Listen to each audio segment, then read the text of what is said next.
बिस्मिल्लाहिर्रहमानिर्रहीम, अस्सलाम वालेकुम, वेलकम टू द शो। मैं हूं माहा मैं शाहिद। हूं मोइन इकबाल। उम्मीद करती हूँ आप सब खैरियत से होंगे, जहां होंगे खुश होंगे। और आबाद होंगे। नाज़रीन किराम, आपकी खिदमत में पेश हुए हैं चंद अहम दिलचस्प टॉपिक्स जिनका ताल्लुक है बॉलीवुड की नगरी से। जी हाँ। अब आप सोच रहे होंगे कि क्या हॉट टॉपिक है, अब आप जाके सर्च भी करेंगे। उससे पहले हम आपको बता देते हैं और पूरी डिटेल रखेंगे और बात करेंगे ए आर रहमान के बारे में कि उनकी डिवोर्स हुई या नहीं हुई, उनकी बीवी की स्टेटमेंट भी है और साथ ही आमिर खान की नए रिलेशनशिप के बारे और में। फराह खान की माफी। अब फराह खान ने किससे माफी मांगी आप क्यों ये सोच माफी रहे हो। मांगी, क्या मामला, इन सब पर बात होगी। लेकिन सबसे पहले बात आमिर खान की। आमिर खान की वैसे तो उनका पिछले दिनों में एक स्टेटमेंट बड़ी वायरल हो रही थी, खून से लिखा हुआ खत। हम्म। ठीक है। उसके बाद अब उनकी एक गर्लफ्रेंड मंजर आम पर आई है, जिसको लेकर लोग बड़े हैरान हो गए कि यार 60 साल से ज्यादा उम्र होने के बावजूद आमिर खान ने अपना रिलेशनशिप कैसे छुपाया। पूरी डिटेल के महा। गुज़िश्ता दिनों आप सबने देखा कि आमिर खान ने अपनी 60th बर्थडे सेलिब्रेट की। उसके ऊपर हम्म। मीडिया के तमाम दोस्त मौजूद थे और साथ ही हम्म। साथ उनकी जो गर्लफ्रेंड है, जिनके साथ हम रिलेशनशिप में हैं, गौरी, हम्म। जो कि मौजूद थी। और मीडिया उसको देख के बड़ा शॉक हो गया, क्योंकि आमिर खान जो है अपने रिलेशनशिप को पर्सनली रखते हैं, हम्म। पब्लिक नहीं लेकर नहीं, आते हैं। मैं एक चीज जानना भी चाहूंगा, ये गौरी की बात तो आप बताएं। कुछ दिन पहले आपको याद होगा, 3-4 दिन पहले हमने वीडियोस की थी इसके ऊपर कि बिल्कुल। आमिर खान का खत से लिखा खून की स्टेटमेंट बड़ी वायरल हुई थी, मगर साथ ही एकदम गर्लफ्रेंड वो का मंजर खून आम से पर। जो लिखा खत था वो 2002 के अंदर उन्होंने रीना हाँ। दत्ता को लिखा था। और जो स्टेटमेंट ज़ाहिर है किसी सोशल मीडिया और का दौर है, स्टेटमेंट किस टाइम भी और वायरल वो हो भी मेरे सकती है। ख्याल से शादी 2 साल रही थी इनकी या 2.5 साल रही थी, है ना। मैं रीना भी दत्ता के साथ उनकी शादी 1986 में हुई थी। 86 यानी 5-6 साल। अच्छा, नहीं मैं नहीं नहीं नहीं नहीं नहीं नहीं, उनकी मैं शादी रही है तकरीबन 10 12 15 16 साल इस तरह। चले, मगर यहाँ पर गोरी जो मंजर आम पर आई है उसको लेकर लोग बड़ा हैरान हो गए कि यार आमिर खान ने इतना छुपा के कैसे रखा। अब जब गौरी से सवालात किए गए, ज़ाहिर है मीडिया इंटरेक्शन था, तो उन्होंने बताया कि वो आमिर खान की फ़िल्में कोई नहीं देखती। हम्म। मतलब वो as a Aamir Khan as a superstar उनसे हम्म। बिल्कुल इम्प्रेस नहीं है। उनको जो उनकी ख़ास बात पसंद आई वो यही पसंद आई कि वो दिल के बड़े अच्छे हैं, बड़े नेक और शफ़ीक किस्म के इंसान हैं, जिसकी वजह है वो उनकी तरफ अट्रैक्ट हुई। और एक और बात उन्होंने मोइनुल ने हैरान कर उन्होंने बताया, मैंने आमिर खान की सिर्फ 2 फ़िल्में देखी हुई हैं, हम्म। जिनमें से एक का नाम है लगान मूवी, जो बड़ी ऑल टाइम फेमस मूवी है। हम्म। अदरवाइज़ मैं उनकी मतलब उनका कहना था, भाई मैं तुम्हारी एक्टिंग शैक्टिंग की फैन नहीं हूँ, हम्म। ह्यूमन तुम अच्छे हो इसलिए मैं तुम्हारे साथ हूँ। और और आमिर खान के इस टाइम पे लोग भी बड़ी तारीफ कर रहे हैं कि यार जिस तरह इन्होंने अपने आप का रिलेशनशिप छुपा के रखा है। वैसे आपको पता है बॉलीवुड में हो या फिर कहीं पे भी लॉलीवुड में भी इवन के हो, आजकल जो है आपकी फौरन दोस्ती होती है तो लोग मंजरेआम पर आ जाते हैं। कभी वो कहते हैं हम इसके साथ रिलेशनशिप में, कभी इसके साथ है। आमिर खान ने पिछले 5 सालों से, मेरे ख्याल से 5 या 6 साल हो गए इनकी रिलेशनशिप को। इनकी जब बर्थडे के मौके पर गोरी आई है तो सब हैरान हो गए। जब सवालात किए गए और पता चला कि आमिर खान के साथ ये रिलेशनशिप में, तो लोग बड़ा खुश भी हुए कि यार इतनी उम्र के बावजूद एक बंदा जो है सिंसियर होके अपनी जो है जिसके साथ वो रिलेशनशिप है उसको मंजर आम पर नहीं लेके आया। जबकि चाहते हैं आमिर खान तो मेरे ख्याल से वो बॉलीवुड में मंजर आम पर भी ला सकते थे। मैं और यहाँ मोइन पर के बात को करेक्ट कर दूं, मोइन ने बीच में कह दिया आमिर शान नहीं, आमिर खान उनका अब नाम वो है मोइन। रोजे की हालत है, थोड़ा सा मोइन तो होता है रोमियो ना। जोरे के हाथ में शीन और खिया, आपने क्या मिक्स कर दी, क्या मिक्स चल रहा है।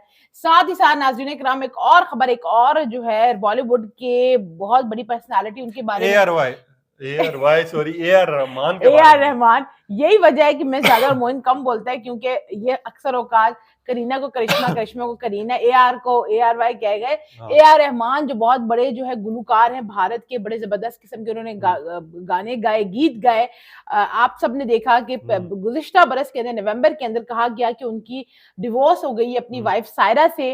29 ईयर्स का उनका ताल्लुक था और बिल आखिर उनको डिवोर्स हो गई है, और उनके वकील ने इस बात को अच्छा, कंफर्म किया। मैंने भी एक बात बताऊं, मैं खुद भी ये समझ बैठा था कि उनकी डिवोर्स हुई हुई है। तो आप क्योंकि समझ जैसा बैठे थे कि जैसा क्या। ट्रेंड चल रहे थे, बात सुनो, इंडिया में ट्रेंड चले, ठीक है, मेन एक्सप्रेस ट्रिब्यून है अखबार जो है, एक्सप्रेस ट्रिब्यून, मोइन ठीक है, इकबाल जर्नलिस्ट। आज जो है मेरी जुबान थोड़ी सी हलकला रही है, जिसका ये मजाक अक्सर उड़ाती है। मैं बिल्कुल नहीं ठीक है। उड़ाती, अवाम को गलत शय देने की जरूरत नहीं है, हाँ। मैं किसी का मजाक क्यों उड़ाऊंगी। नहीं नहीं, ये मजाक उड़ाती है, देख लें। आप करिश्मा को करीना, करीना को करिश्मा, फिर ए आर रहमान को ए आर वाई कह मगर दें, मैं उसको कल फौरन आप उसको ठीक भी जियो करता न्यूज हूँ। कह दें। मैं एक मिनट, मैं फौरन ठीक भी करता हूँ उसको। आपने आमिर शान कहा है, आपने उसको ठीक नहीं किया, मैंने एक लाइन के बाद आमिर खान को वो ठीक फौरन किया। आपने जो बोल दिया था। मगर यहाँ पर ए आर रहमान की बात की जाए तो इनकी डिवोर्स की खबरें जितना ट्रेंड में रही हैं और डिस्कस हुई हैं, अब जो स्टेटमेंट आई है वो उनकी वाइफ की आई है। उनका क्या कहना है? उनका ये कहना है कि हमारी डिवोर्स नहीं हुई। वो कह रही है कि हम अलहदा रह रहे हैं पिछले कुछ टाइम से, लेकिन बाज़ाब्ता तौर पर हमारी डिवोर्स नहीं हुई, तो लिहाजा मुझे उनकी साबका अहलिया ना कहा जाए। मतलब अभी भी वो अपने आप को ए आर रहमान की अहलिया कंसिडर करती हैं। यानी पेपर के बकौल ना, पेपर के बकौल कह लें, जिस रिश्ते की बकौल कह लें, वो कह रहे हैं हमने अलहदा हमने होना था, हम सिर्फ अलग घरों में रह रहे थे, हमारा रिश्ता अभी तक खत्म नहीं हुआ। और उन्होंने यार रहमान जो है उनको विजिट किया हॉस्पिटल, उनकी तबीयत कुछ नासाज है और कहा कि मैं उनके लिए भी दुआ गो हूँ और मैं आपसे रिक्वेस्ट करती हूँ कि मुझे उनकी साबका एहलिया ना कहा जाए बल्कि एहलिया कहा जाए। और इसके ऊपर आवाम खुश भी हुई है क्योंकि डिवोर्स की खबरें तो वैसे तो बहुत ज्यादा चाह रही हैं आजकल, चाहे वो बॉलीवुड हो चाहे पाकिस्तान हो या कहीं पे भी हो, बॉलीवुड के कमेंट्स क्या मोइन अवाम क्या पढ़ रहे थे, मुझे बड़े जबरदस्त किस्म के अच्छा पॉजिटिव कमेंट्स एक सारिफा उन्होंने लिखा, ये लिखते हैं कि ए आर रहमान की अच्छा हुआ डिवोर्स नहीं हुई, मगर ये जो डिवोर्स की खबरें आजकल बहुत ज्यादा रोटेट होने शुरू हो गई, तलाक को हमने मजाक बना लिया कि हर दूसरे बंदे की तलाक तलाक तलाक, बस इसी खबरें चाह रही हैं। अच्छा हुआ, इनको भगवान खुश ही रखे और हमें खुशी है कि वो और उनकी वाइफ एक साथ मौजूद है। 90% कॉमेंट्स इसी तरह के लोग कह रहे हैं।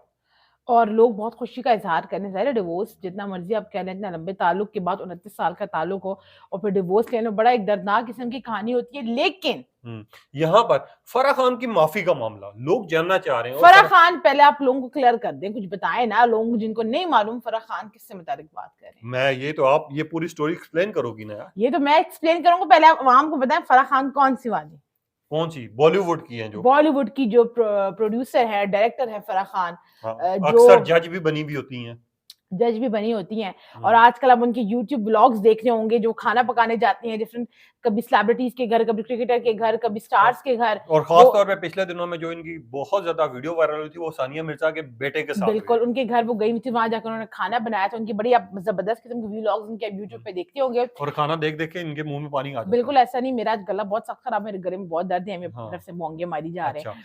अच्छा नाज़रीन किराम, तो फराह खान ने माफी किससे मांगी? फराह खान ने माफी मांगी सुष्मिता सेन से। मांगी क्यों? अब वो स्टोरी क्या है, सुष्मिता सेन जो है वो भारत की बहुत बड़ी अदाकारा है, बहुत नाम कमाया मॉडलिंग की दुनिया में, फिर एक्टिंग की दुनिया में। सुष्मिता सेन के हवाले से बल्कि एक और बड़ी खबर पाकिस्तान के एक स्टार क्रिकेटर के हवाले से उनकी चलाई जाती थी और कहा जाता था कि दे आर इन रिलेशनशिप, वो बड़े एक दूसरे को पसंद करते थे। सो सुष्मिता सेन ने इस बात के अभी रिसेंट मीडिया टॉक के अंदर उन्होंने क्लेम किया, उन्होंने कहा कि जब मैं हूं ना एक फिल्म है, शाहरुख खान की थी, इसके अंदर सुष्मिता सेन जो थी उनके अंदर टीचर बनी और हाँ वो जिसमें है तुमसे मिलके दिल का हाल कह रहा है, राइट। तो वो बड़ी जबरदस्त किस्म की, बल्कि हम जब बहुत छोटे थे, मेरे ख्याल में 2 या 3 साल के होंगे तब शायद वो मूवी रिलीज हुई थी और उस मूवी के अंदर सुष्मिता सेन का जो किरदार था वो एक टीचर का था। शाहरुख खान जो है उसका ताल्लुक आर्मी से था, लेकिन वो स्टूडेंट बन के गया हुआ था, उसने वहां पर अपने मतलब कुछ मिशन उसको जो है वो कंप्लीट करना था। तो सुष्मिता सेन का जो रोल इतना ही था। तो उसके अंदर वो सुष्मिता सेन रिसेंट इंटरव्यू के अंदर बताती हैं कि जब ये मूवी खत्म हो गई, तमाम मामला खत्म हो गए, फाइनल शॉट हो गया, हम घर आ गए, तो मुझे फराह खान की कॉल आई और उन्होंने मुझे माफी मांगी। उन्होंने कहा कि मैं तुमसे माफी मांगती हूँ, कितनी बड़ी फिल्म थी और मुझे तुम्हें जो है मैंने बहुत छोटा रोल दिया, टीचर का रोल दिया, इतनी बड़ी कुछ स्क्रीनिंग नहीं थी। तो मैंने फराह को कहा कि जितना आप मेरी कमिटमेंट हुई थी मैंने उस पर पूरा उतरी और खत्म हो गई। और मैंने भी दिल में सोचा कि मैं हार्डली कुछ स्क्रीन पे थोड़ा सा नजर आई होंगी, क्या ही मैं नजर आऊंगी। कहती जब पहली स्क्रीनिंग हुई फिल्म सिटी के अंदर इस मूवी की, तो आदि इंटरवल जब मूवी का हुआ तो मुझे कॉल्स आने शुरू हो गई, मैसेजेस आने शुरू हो गए। और जब मैंने पहली कॉल उठाई तो वो यश चोपड़ा की थी, जो बहुत बड़े डायरेक्टर हैं, बहुत भारत में उनका नाम है। उनकी कॉल आई, उन्होंने मेरे काम को सराहा और तारीफ की और वो फिर बाद में पता चला कि ये ब्लॉकबस्टर मूवी हो गई है और इसने जो है मुझे बहुत फेम दी। तो उनका मतलब ये था कि कभी कभी हम जिन चीजों का सोचते हैं कि बहुत छोटी है, नहीं हो सकेंगी, क्या कर लिया, नहीं हो जाएगा, नहीं मिल सकेगा, वो आपको अल्लाह ताला यूं ला के देते हैं कि आपको पता भी नहीं। मगर यहाँ पर मुझे एक चीज तो बताएं, मूवी बहुत पुरानी है, मैं क्यों बताऊं मूवी बहुत पुरानी है, मैं क्यों बताऊंगी। फराह खान की माफी का मामला इस टाइम पे क्यों ट्रेंड्स में जा रहा है? वैसे ये इन्होंने पूछा है तो मैं नहीं बता रही, लेकिन आप क्योंकि जाने के लिए क्यूरियस होंगे तो मैं बता देती हूँ। अभी रिसेंट सुष्मिता सेन ने एक इंटरव्यू दिया है, उसके अंदर उनकी मूवीज, उनके करियर के बारे में बात हुई, तो उसके ऊपर बात करते करते निकली और फिर पता चला कि इस किस्म का मामला हुआ था और पूरे एरिया के मुतालिक सवाल किया गया। ये प्रॉपर सर्च नहीं की हुई इन्होंने, आप सर्च कर लेते, आप सर्च कर लेते। मैं इसलिए जानना चाह रहा था, मैं जरा इनकी तैयारी देख रहा था कि इन्होंने सही तरह पढ़ाई जी की या नहीं, नहीं मैं की आपको गई? बताती हूँ, उनके मूवीज करियर के ऊपर सवाल हुआ, उनकी मूवीज के ऊपर सवाल हुआ, फिर उनकी ब्लॉकबस्टर मूवीज के ऊपर सवाल हुआ, तो उसके ऊपर उन्होंने उनका बात का यही कॉन्टेक्स्ट था कि जो आप कभी-कभी जिन चीजों को छोटा समझते हैं, आप समझते नहीं हो सकती, या आपको कामयाबी नहीं दे सकती, वही आपको वापस आके देती है, और वो किस तरीके से हो जाता है आपको मालूम अच्छा भी नहीं महा होता है। मैंने एक चीज एमिने नोट की चमने है, मारा करे फराह ठीक खान है, के बारे में नहीं नहीं बात हुआ थी, पता है नहीं कुछ बात वैसा। जो है उनकी मूवीज अच्छा के ऊपर हुई थी। मैंने एक चीज नोट की, अगर आप लोगों ने भी ये चीज नोट की हो शुक्र खुदा का कि मोइन ने भी कोई चीज नोट बॉलीवुड के की। जितने भी एक्टर्स हैं, ठीक है, चाहे वो फीमेल्स हैं या मेल्स हैं, जितने भी हैं, ठीक है, उनकी 10 साल बाद 20 साल के बाद कोई ना कोई ऐसी स्टेटमेंट सामने आती है जिसको लोग सुनना चाहते हैं, और जब सुनते हैं तो लोग खुश भी होते हैं और उसके ट्रेंड्स भी चलते हैं, ठीक है। मगर मुझे एक चीज बताओ, तुम 20 साल के बाद बुढ़ी हो गई, खैर एज भी ज्यादा होगी है आपकी, हम्म, ठीक है, यहाँ पर बॉलीवुड जितने हम्म। भी हैं उनकी आजकल बहुत ज्यादा कंट्रोवर्सीज आ रही है, या उनके ऊपर तनकीद हो रही है, तारीफ हो रही है, इसको लेके लोग क्या सोच रहे हैं? अब इस जवाब को देने से पहले मैं ज़रा ये बात कर लूँ कि हमारे मुल्क में कुछ ऐसा हिस्सा भी मौजूद है, जो इनकी तरह का है कि जिनका सारा फ़ोकस छोड़ के ख़वातीन की ऐज के ऊपर आकर टिक पड़ता है कि वो 20 साल बाद कहाँ होंगी, कितने साल की, ये क्या है, मेरी क्या नहीं बहन है। जो है ना, ये मुझे बस मतलब कि टॉन्ट करती इस किस्म रहती के है। जो है लोग भी हाँ। मौजूद हैं, तो इन लोगों से आप बचें। दूसरा आपने सवाल हम्म। क्या किया था दोबारा कर लें, मैं अब आपको जवाब दे दूँ, मैं अपने पॉइंट में ये देखिए, ये इनकी तैयारी, इनका जब ये मेरी जो बहन है ना, इसका फोकस होता है कि मुझे मतलब किसी ना किसी आपने बात पे ना ख़वातीन की पकड़ ऐज के के ऊपर बात की, आपको पकड़ पता है के। कि मैं बहुत इस मामले हाँ। में बहुत क्लियर हूँ, चाहे फिर वो ऑन स्क्रीन और ऑफ स्क्रीन हो। सवाल आपने क्या किया खैर था? टाइम सही के बगैर, टाइम ज़ाया नहीं, सवाल करें ना, ठीक टाइम है। क्या ज़ाया वो मेरा इसमें। आपसे एक क्वेश्चन है कि जो मैंने इनसे पूछा है वही आपसे सवाल है। क्या लगता है आपको कि 20 सालों के बाद, 30 सालों के बाद इनकी पुरानी जो स्टेटमेंट्स हैं, वो सुन के लोग इतने ज़्यादा खुश क्यों हो जाते हैं? अक्सर उदास भी हो जाते हैं, यार इनके मेरा साथ मैं ये इसके वाक़या ऊपर हो गया। जवाब देती जाऊँ, मेरा नहीं ख्याल कि 20 साल बाद या इवन 10 साल बाद भी ये चीज़ें उस तरीके से रहेंगी, क्योंकि हुँ, हमारी वाली जो जनरेशन है, जेन ज़ी, अभी हमारे में भी बहुत चेंजेज़ आ गई हैं, हम पुरानी चीज़ों को इतना फ़ोकस नहीं करते, ना हुँ, हम उसको सुनना पसंद करते हैं, चीज़ें चेंज हो गई हैं, ख़त्म हो गई हैं, आगे की हुँ, तरफ चली गई हैं। ये जो हमसे पहले वाली जनरेशन थी, वो इस चीज़ को बड़ा सँभाल-सँभाल के रखती थी, बड़ा खुश होती थी, उन हुँ, चीज़ों के बारे में जानना चाहती थी। लेकिन आपने भी कमेंट सेक्शन में अपनी राय का इज़हार ज़रूर करते हुए ज़रूर बताना है, हुँ, क्या आप इन चीज़ों को सुनना पसंद करेंगे, या आपको ये चीज़ें भी फ़ैसिनेटिंग लगती हैं, हुँ। या बस एक बोरियत ही है कि बस ठीक है, आ गई, इससे मतलब क्या है? ए आर रहमान के बारे में आपके क्या ख़्यालात हैं, क्या जज़्बात हैं? क्या उनकी डिवोर्स को लेके आप भी परेशान थे, या फिर आप भी खुश हुए कि चलो यार किसी एक क्या की उनकी डिवोर्स हो डिवोर्स गई? को लेकर आप मैंने भी कहा बोलने नहीं रही क्या फिर। उनकी डिवोर्स को लेकर आप भी परेशान हैं, या आप अपनी ज़िंदगी में अपने काम में मसरूफ़ और आपको घंटा फ़र्क नहीं पड़ रहा? कमेंट सेक्शन में अपनी राय का इज़हार ज़रूर कीजिएगा। इंशाल्लाह एक नए अल्लाह वीडियो में आपसे फिर हाफ़िज़। मुलाकात होगी। अल्लाह हाफ़िज़।